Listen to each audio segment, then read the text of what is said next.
Wish me good luck sir. Shake hand ఇచ్చినంత easy కాదు cinema తీయడం అంటే. సరే ఆడేదో మీ మొహాలు కానీ సీన్ లేదంటే అంత ఈగోకి తీసేసుకోవాలా? నేను చెప్పింది ఇప్పుడు జరిగిన దాని గురించి కాదు. మరి ఇప్పుడు జరిగిన దాని గురించి తెలీదా నీకు? తెలుసులే. సరే ఇప్పుడు ఏం చేద్దాం అనుకుంటున్నావు?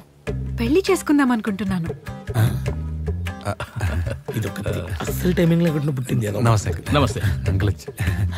అంకుల్ మీరు వచ్చారేంటి? రెంట్ గురించా? నేనే రేపు వచ్చి నాన్న వచ్చింది రెంట్ కోసం కాదు, పెళ్లి కోసం. ఎవరికి చెప్పండి నాన్న.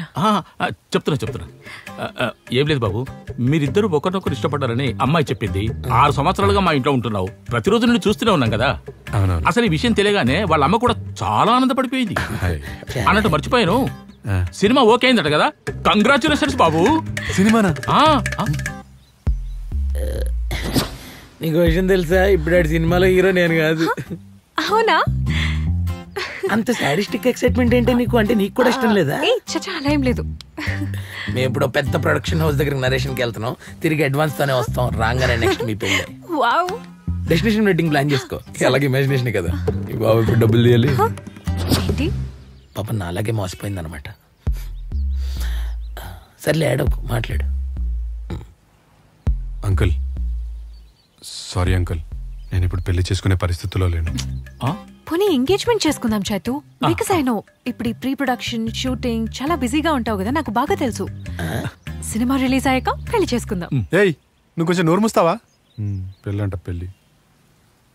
అంకుల్ నాకు అక్కడ సినిమా ఓకే అవ్వలేదు, నన్ను అక్కడ నుంచి బయటకు దుబ్బమన్నారు. అయినా పర్లేదు, మీరు పెళ్లి చేసుకోమంటారా? చెప్పండి, చేసుకుంటాను. చెప్పండి అంకుల్. ఏంటి మరి? చూసావా, ఇది రియాలిటీ. అందుకే నేను సినిమా తీసి వీళ్ళు హీరోగా పెట్టుకొని, అదే సినిమాలో నేను కాస్ట్యూమ్ డిజైనర్ గా పెట్టుకొని, అదే సినిమాలో మీ నాన్న కాస్ట్యూమర్ గా పెట్టుకొని అప్పుడు మాట్లాడతా పెళ్లి గురించి. అప్పటి వరకు దయచేసి నన్ను దొబ్బొద్దు, అర్థమైందా? Uncle sorry uncle.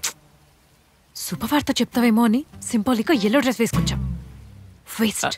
ఏం పర్లేదమ్మా, డ్రెస్ పెద్దగా ఏం నలగలేదు.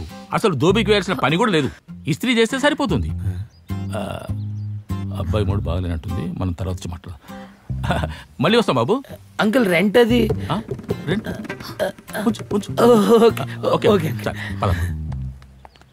అదంత తింగరదైనా వాళ్ళ నాన్న అంత మంచోడ్రా. అది కాస్ట్యూమ్ డిజైనర్ అవ్వకపోయినా పర్లేదు కానీ వాళ్ళ నాన్నని ఇంకా పెద్ద కాస్ట్యూమర్ని చేసారా. అది నువ్వే చెయ్యాలరా. ఇదంతా పెట్టకు నువ్వే కదా కారణం. ముందు సినిమా తీయడానికి డబ్బులు ఎక్కడి నుంచి వస్తే ఆలోచించి, ఇవన్నీ కాదు. నేను హీరోని, కొంచెం హీరోలో డీల్ చేయి.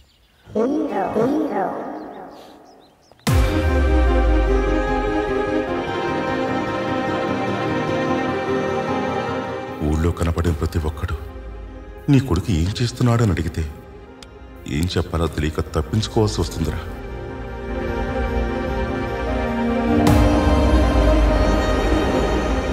ఒకప్పట్లా ఇప్పుడు మీ నాన్న కష్టపడలేకపోతున్నారా?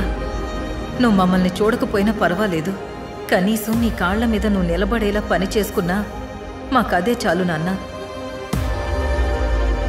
ఒక డైరెక్టర్కి ఉన్న వాల్యూ అవుదామనుకునేవాడికి ఉండదు కదా. నేను స్టార్ హీరోలు, స్టార్ డైరెక్టర్తో తప్ప సినిమా దీని నీకు తెలుసు కదా. ఈ లఫంగా గారిని పంపించి నా టైం వేస్ట్ ఎందుకు చేస్తున్నావు నువ్వు?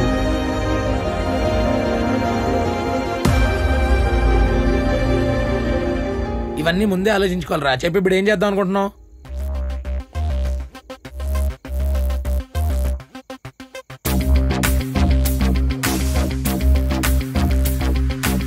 కిడ్నాప్ చేద్దాం.